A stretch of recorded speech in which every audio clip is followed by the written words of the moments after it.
Mic check 1 2. It's the Y2K collector, and I've gotten a few requests for my thoughts on certain, video games, on certain consoles, on certain, gaming franchises and things like that. But I wanted to just take a quick moment just to share my outlook overall on the retro gaming market for both collectors and resellers, and then kind of just share some of what I think is actually going to happen and some of the advice that I would give on both sides. I'm going to go ahead and start with the collectors. So for anyone who is a collector, if you've been collecting for a long time, or even if you just started collecting, let's say right before the pandemic, then you probably have seen probably the biggest boom cycle in the retro gaming market in terms of sharp increases in the price and value of certain retro games. And so now you're kind of seeing that cycle kind of wane down, and you're starting to see retro game prices kind of come back down. Now, I know that a lot of people said that, there would be a crash in the retro gaming market and prices would drop drastically and things of that nature, but I really don't think that's going to happen for a lot of reasons. The first reason is that unlike modern games like your PS5 games, your PS4 games, and even your Switch games, there are a limited number of retro games at this point, and the majority of them have already found their final destination, meaning in all of the madness that's gone on, most people who have been able to acquire the games that they want, they have them and they're not trying to sell them, right? So the inventory of highly sought after retro games that are in the hands of resellers has shrank because they've already been sold, and they've already been sold to folks who plan on keeping them for the long term. And even if they haven't sold yet, odds are they're selling at a price that the general, the market isn't willing to pay, that most folks are not willing to pay, because we are no longer in that boom cycle where people were paying ridiculous amounts for retro games or video games, period. So I think that for a collector, depending on what it is you're trying to collect, depending on the console, or depending on the tier of game that you're trying to collect, if you're just looking for like the common stuff or the more obscure, now is probably going to be a better time for you to buy, just because prices have either stabilized or in some cases they've gone down. Now, there are those exceptions where you have those rare games that have continued to rise in price and are continuing to rise in price. And so you're going to have to deal with that and decide whether or not you're willing to pay those prices, or decide, or just hope rather that the prices for those more expensive and highly sought after games are going to go down. But all in all, I think if you're someone who's looking to collect today, now I guess is as good a time as any, because and again, I'm talking about retro games, right? I don't really see the market for retro games crashing. And I don't see prices just tanking altogether, because again, a lot of the folks who have built their collection and are building their collection, they view these as value pieces, as collector pieces, as games that, yes, they want to play, but these are also collection pieces that are going to stay with them for a long time. And I know a lot of times people want to make the statement that this is just, it only relates to folks who are in their mid 40s or middle-aged men or whatever the case may be. But that's not the case. You have a younger generation, Gen Z, a generation between the ages of 18 and 25, 26, who are also seeking out some of these retro games to add to their collection, right? To build their collection. And these folks are probably going to hang on to these games for the next 10, 15, 20, 25 years. So while the Gen Xers in 25 years, yeah, those guys will be in their 50s and 60s. The Gen Zers in 20 to 25 years, they'll be in their early 40s, 45, 50s, remembering when they first learned about some of these retro games during the once in a lifetime event known as the pandemic. So I think from a collector standpoint, like I said, a lot of these games have found their final destination. They found their home. And I can tell just when I go to search certain games, some of these games aren't even available anymore on eBay. And you know, eBay is the home for everything. But you can't even find some of these games online. You can't even source them. And that leads me into the outlook that I see for resellers, the sourcing aspect. The key to reselling anything is sourcing. Sourcing. If you are not able to effectively source the products that you're trying to sell, you have no business. There was a store that I used to go to back a couple years ago, 2-3 years ago, and this was a store there where I would be able to find some really good deals. And I remember, first of all, the line to get into that store was crazy. And then there was like a group of people that I would see going to this store every single day. These folks were professional resellers. I could tell because it was a job for them. They knew exactly what they were targeting. They knew what they wanted to get their hands on. And I think in some cases, some of them even had an in with some of the thrift stores and pawn shops in the area, right?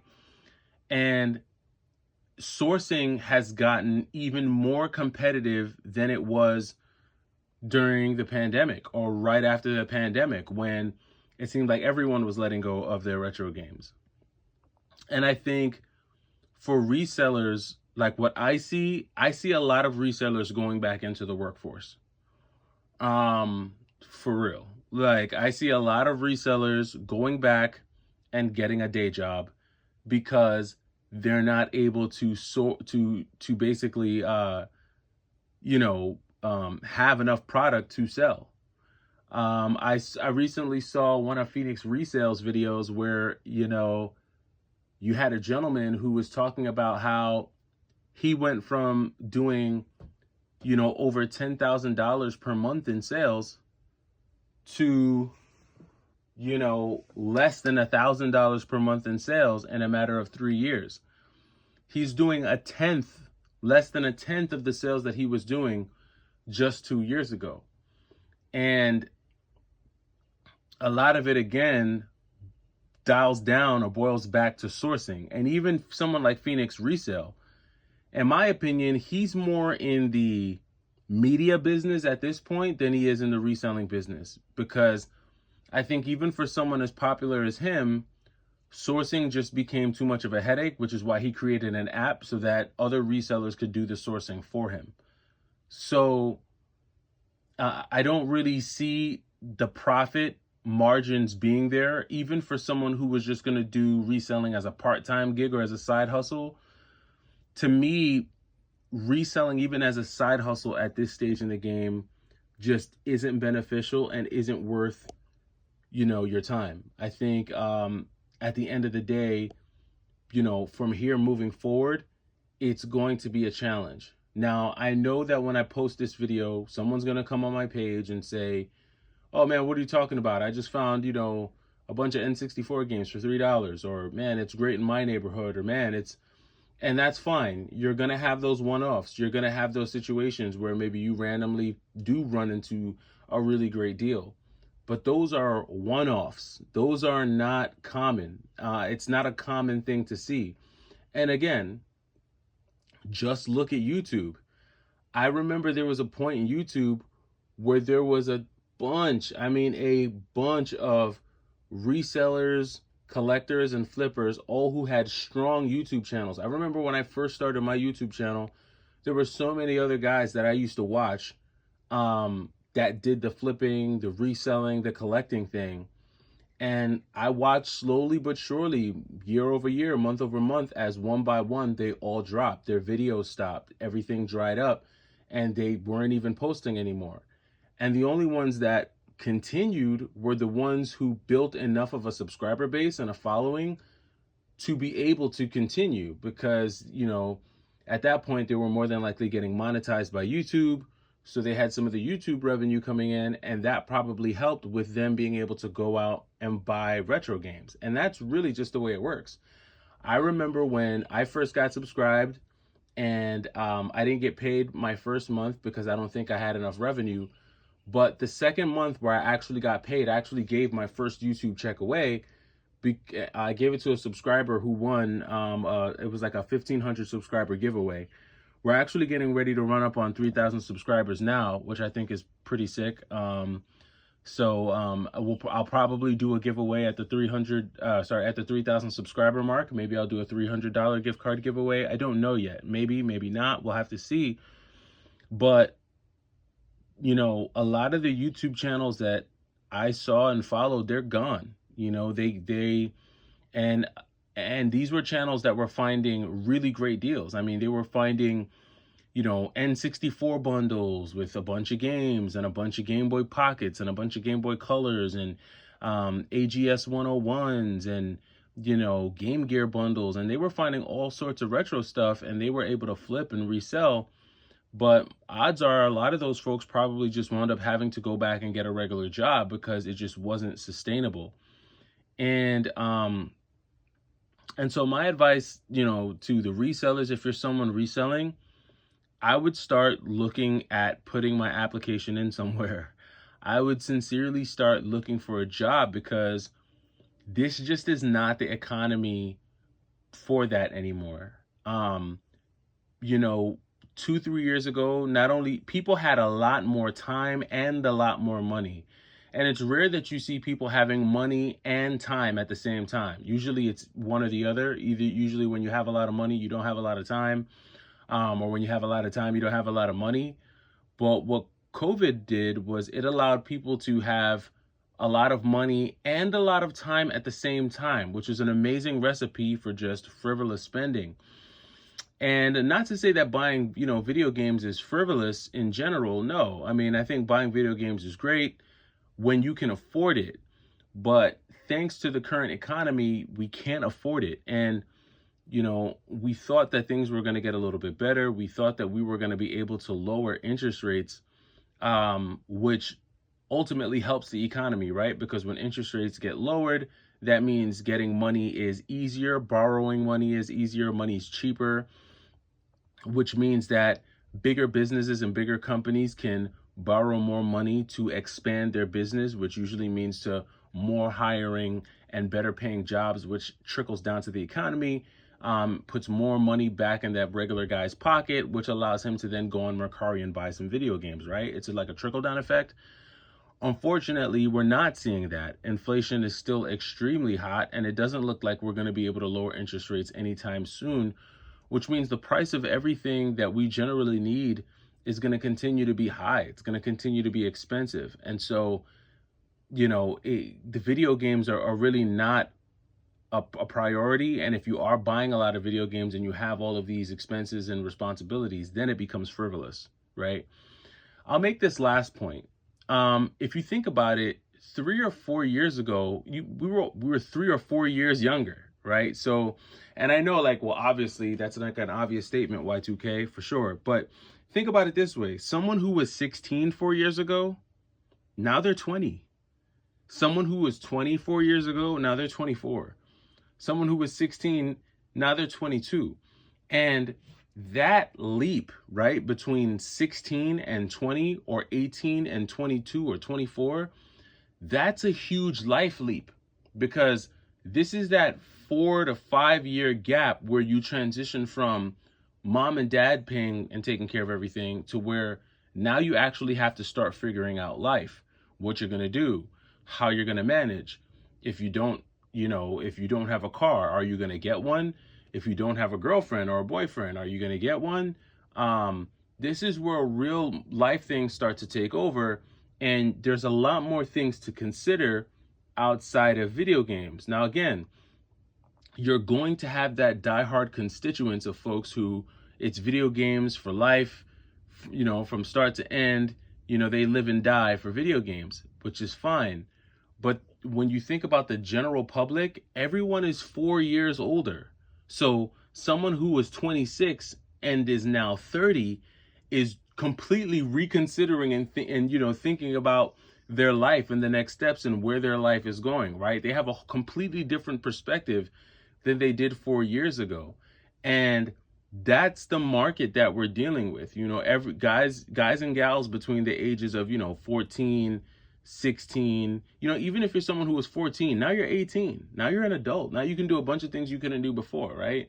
So all of these things impact the market. All of these things impact the financial and social position that a lot of folks are in when it comes to game playing and purchasing. And again, the folks that had it then and still have it now have probably acquired everything that they want, and they're probably not letting it go.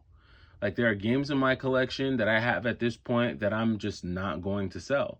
There are things that I'm not going to let go of because I understand, especially now, how difficult it is going to be to find some of these things again. Like, how easy, and I know I've shown this game a ton on the channel, but how easy is it going to be for me to find a an authentic complete in box copy of Last Resort?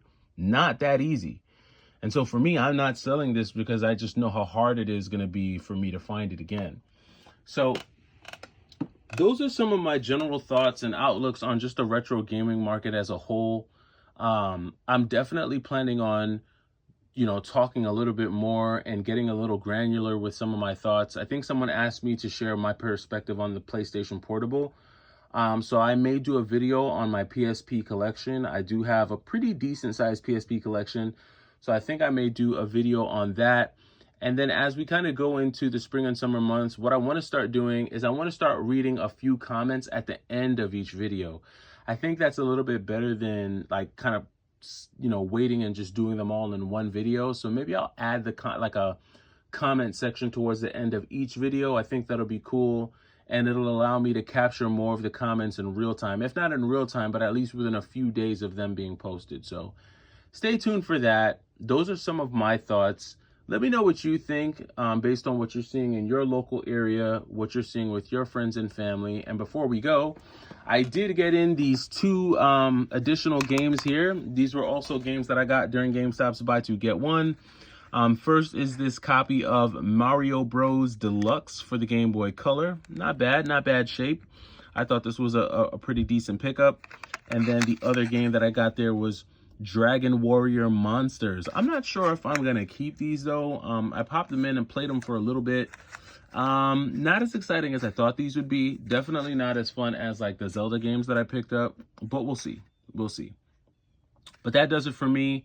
I'm the Y2K collector. It's time for me to go and watch game 2 of Knicks versus Philly, and then pray that my Lakers put up a better fight against the Denver Nuggets. But that does it for me. Hopefully you're having a great week. I will see you again tomorrow morning. Take it easy.